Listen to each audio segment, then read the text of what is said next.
Hormozi made this video yesterday, how to make money online without destroying your reputation. I think it's a fantastic video, but its biggest takeaway is something that we were already trying and testing. I'm going to go ahead and demonstrate how we added $8,000 in a niche that is considered overly saturated in my industry, in my market, by offering to give something away. Proving his point that when you invest into your audience by demonstrating value, showing your expertise, and putting out enough content, not only are you generating and building up the goodwill within your audience, but just to take it one step further, when you are giving something away for free, those who are desperately or in dire need of a solution or a fix for whatever it is that you are providing, when you make your ask, they are going to be all the more likely to say yes. Let's take a look at what happened. All right, so this is a breakdown of the script that we used to add the $8,000. We ended up doing this in less than 60 days in a saturated niche, which is business coaching, by giving something away. We did this all without being annoying, running new ads, or building out another website or funnel. Now, if you're a person who is looking to add $50,000 to your current course or coaching program in under 4 months, please visit this website, thecoachplaybook.com. Fill out the 3 entry questions as an application for us to help you see how and if we can get you to that goal together, depending on what you're doing right now. Okay, so these are a few client results. This is Kevin. Kevin is a healer coach, and he loves traveling. That's his whole thing. And he loves living life on his terms. He typically sends, client proposals and offers mainly through DM, but does the occasional sales call. And he's very skillful at both selling by chat and also selling over the phone. And what we ended up working on together was optimizing his delivery, because he's definitely worked with, at this point, well over 20 clients, but also making the space inside of his coaching program to be able to charge more, dial in his messaging, and on top of that, keep traveling, which is him living life on his terms, which was his entire goal. Kyrie is a remote cleaning business coach, and similar to Kevin, enjoys traveling. Actually, he's traveling right now at the time of recording this video. And what I've worked with him and his business partner on multiple occasions specifically was not just mindset and strategy, but also the general appointment setting to close process. And in doing so, he's been on numerous occasions able to take from what he's invested into his audience by putting out content and webinars and doing trainings and masterclasses and such like that, that he's been able to make an ask on multiple occasions as well and generate cash flow, all while traveling, living life on his terms. Rob, he works full time, and after working together on building up his strategy, because he already had a following on TikTok and Instagram, we were able to optimize his offer, his messaging, and his appointment setting process, and in fact get, within the first week or 2 of working together, several sales, high ticket sales. We're not talking $500 or cheaper for a course. We're talking over $2,000. Santi, very similar situation. Santi is working in the Spanish market, but he is more aimed at doing workshops and helping creators and coaches in that market. And we almost doubled his cash flow. And he was already running ads. But the thing is, when you have something that's working and you're willing to test, or you're open-minded and looking to give something back to your audience and invest into it, this is something that time and time again is proven to continuously work, right? And Leonard, real similar situation to the others, but he's an Amazon FBA coach. He had an offer that was already working. He also had a program and a course, but ultimately we had to rework his strategy and dial in his offer and his appointment setting process. And he was able to get back on track, and even after a dry month, get numerous sales and eventually invest into a 50K mastermind. So the whole point in me showing you all these faces isn't to be like, oh, look at these people, they're amazing, yada, yada, or for me to, hype myself up, even though I think I'm pretty great. Even though sometimes I can be a little bit awkward.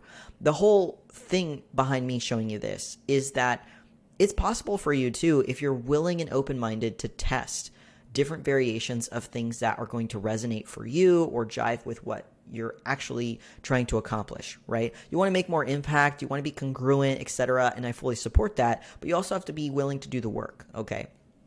And these are some of my best case studies, specifically because these are individuals who are willing to put in the time, energy, and effort necessary to make the return on investment, not just to get their time back and live life on their terms and have a sense of security and safety and be able to travel, but also be able to give back to their community, to others, their family, and so on. So let's talk about the script. All right. This is an example here, a screenshot rather, of me having a conversation when I came up with this concept. I had seen a YouTube video actually put out by my now mentor, Jacob Karras, and there was a version of this, not this specific script, but a version of the script concept where he was inviting people to his Facebook group. And I really liked that concept. The thing is, though, that I didn't want to invite people just simply outright to say, hey, come join my Facebook group, because the thing is, if people don't really know what's in it for them, the outcome, and they hadn't demonstrated any kind of intent, and I was being a little bit too direct, I personally wasn't really sure how my audience would end up taking that, right? And more specifically, I was noticing I've been getting hundreds and hundreds of inbound friend requests over the last 8 months or so. And I wanted to capitalize on that. These are all these individuals who are paying attention to what I'm saying, what I'm doing, and they're listening. Now, I don't know them, obviously. I don't have anything to, connect with them on specifically. So what better way to identify if they are in fact part of my overlapping audience or my direct target addressable market, total addressable market, or my target audience? What better way for me to identify those things than to just ask outright and offer something?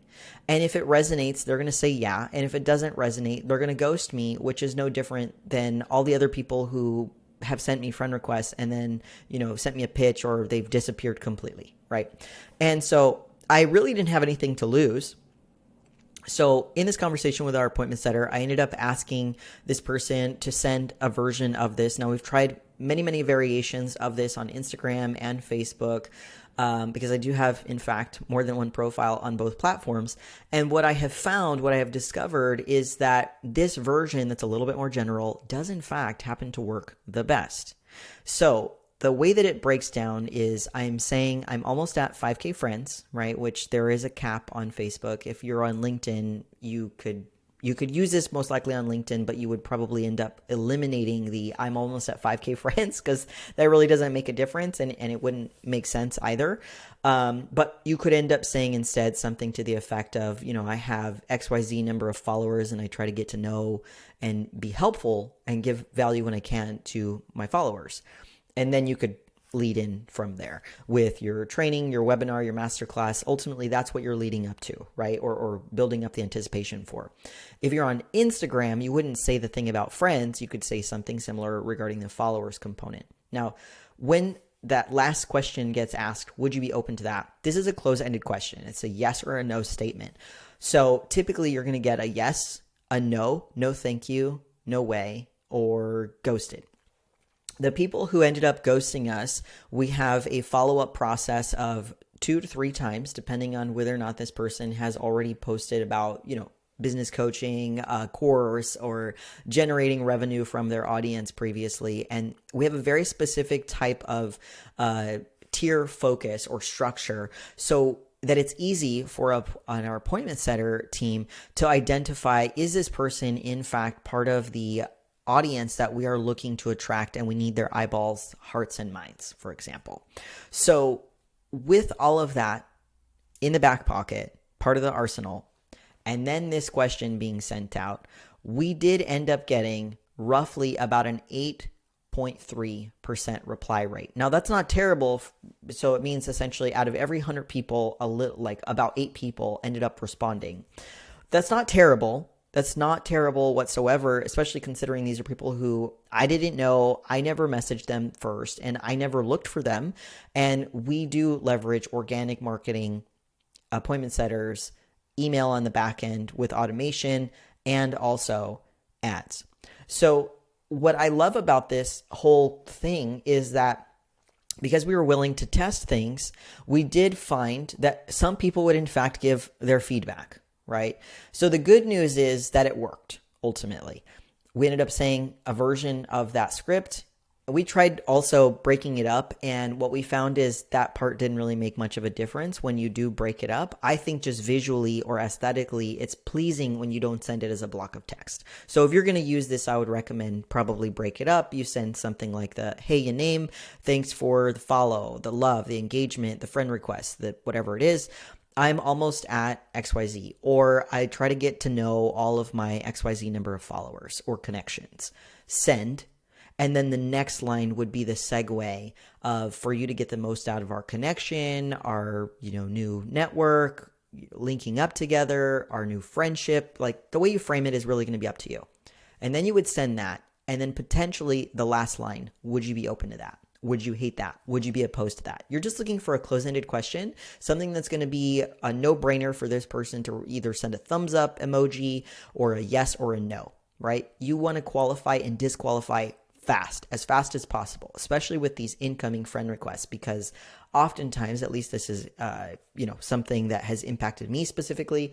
I'm not sure, maybe it's something that you find as well, is when on Facebook or Instagram, I get a message request or a friend request.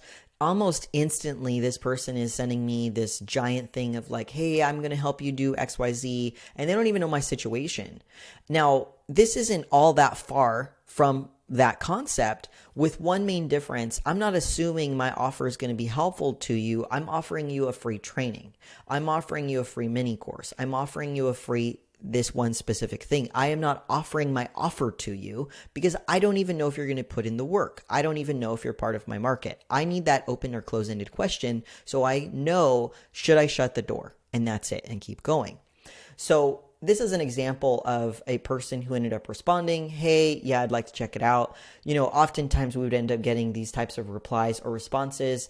Some people wouldn't, they would leave us on read, and then with one or two follow-ups, hey, not sure your thoughts, or saw that you read this message, but I didn't get a reply. Where should we go from here? Some variation of that. Usually we would get a straightforward, sorry, life's been hectic, I've been busy, or no, thank you. No, I'm not interested. No, I don't need that. Okay.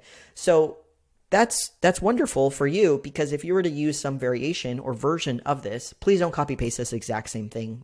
Actually switch it for yourself or your offer, your niche, the way you actually speak. Maybe add one emoji. I wouldn't go crazy with those. But what I want to encourage is that you're going to be willing to test, right? All of these clients that I've worked with, out of the over 750 clients that I have worked with, the majority of the people who in fact ended up getting results or were successful for the long term over many, many months, or doubled their cash flow, built out a team, got their time back, are able to travel, live life on their terms, etc., and are proud of what they're building. It's all going to come down to the fact that they were willing and open-minded to test what is going to work for me, and then just double down on that, right?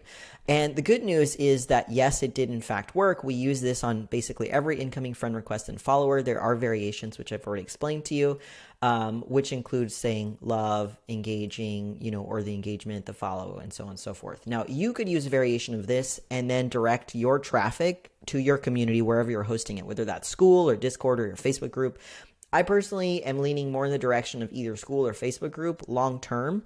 The only thing I don't love about school is that I also have Kajabi, and that's a separate, topic for another video. But ultimately, everybody is on Facebook for the most part, right? And so I've just continued to leverage Facebook. Now, here are quick screenshots of the group. Like, obviously, we're growing the group steadily. You don't see any major dips or anything. It's a steady and slow process. This is true when you're focused on organic and or this version here. Now, at the time of this recording, the ads that we are running are not aimed in the direction of growing the Facebook group, but instead leveraging, providing a lead magnet on the back end, and then utilizing the email and automations and retargeting ads instead in order to sell clients or sell new opportunities. And this is the cash flow that we ended up generating during this time frame. This was a new Stripe account. This is basically the breakdown of the payment plans. And so here's the bad news, though. We ended up getting copied, okay? And we did apparently piss off some people, even people that I don't know, I'd never heard of before. So we send friend requests every single day. This is something that's important, especially when you're doing organic on Facebook, but we send friend requests every single day, roughly about 30 to 40 friend requests. And this person in my feed, his post popped up one morning and I was just like, oh my gosh, did we send him this message? If so, let me take a look at it. How did it go? Because he felt so strongly that he wanted to post about it. And it turns out we had never messaged this person, which validates or proves that somebody else had copied our outbound message to someone who had sent a friend request, right? Being this person. So he ends up saying, thanks, this guy messaged me today. And then he copies down basically the script that I just showed you word for word. And then he responds saying, this guy surely had best intentions. So thanks for that. And then he says he knows his training is great. Again, thanks for that. You're building me up. And that it will provide us tons of value, might even be life-changing. Again, thanks for that. Yes, I have certainty and conviction. I can totally change somebody's life if they're willing to do the work. So all of those things are accurate. But he said, well, I do not, nor do I assume it. To this day, I have to remind myself of this. Positioning does not start in my mind, but in my prospect's mind. Now, he goes on, there's more in the post, and ultimately I didn't screenshot that part because it just reinforced and it proves that our messaging was in fact working and creating a reaction, a response, getting attention. So even if this guy didn't necessarily approve or appreciate the way that it was framed, it was important enough to him and it stood out in his mind as a pattern interrupt clearly for him to have an opinion about it and then post about it. So anyway, I am really, really glad and grateful ultimately that this worked out and that my team's been able to bear with me, through all of the ups and downs and us testing multiple different things.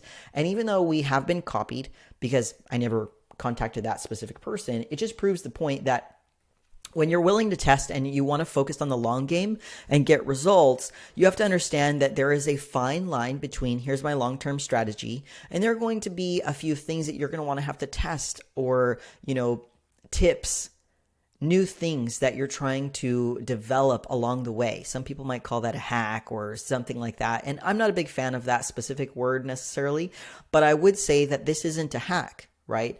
I know for a fact that there are people who are sending us inbound friend requests, follows, likes, sharing our content, etc.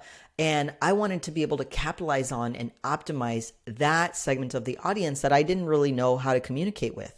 I have been helping clients for, at this point, over 2 years, coaching them specifically on what to say to people in order to lead to a booked call or make an offer by messenger, what to say to your clients so that they want to keep paying you, and then you continue to build up your monthly recurring revenue. I had already had those things figured out, but I didn't have figured out what do you say to somebody who sends you a friend request and then crickets. And this is really what that came down to. Just like Alex Hormozi says, giving something away and continuing to invest in your audience and looking at your audience like an asset, that's ultimately what my intention is here because of the fact that our funnel is heavily dependent on getting results, not just for clients, but also for ourselves and continuing to practice what we preach. So I want to invite you to come join us in our community. It's our private mastermind called Coaches and Consultants Get Clients, and I would love to have you. You can find the link below this video. So in a recap, what I would say, short and sweet, is just be open-minded, be willing to test. What you want to do is identify what works for you, then double down on it. Get rid of the shiny object syndrome. That's the thing that I have found plagues so many different coaches and consultants below 20, 25K cash per month.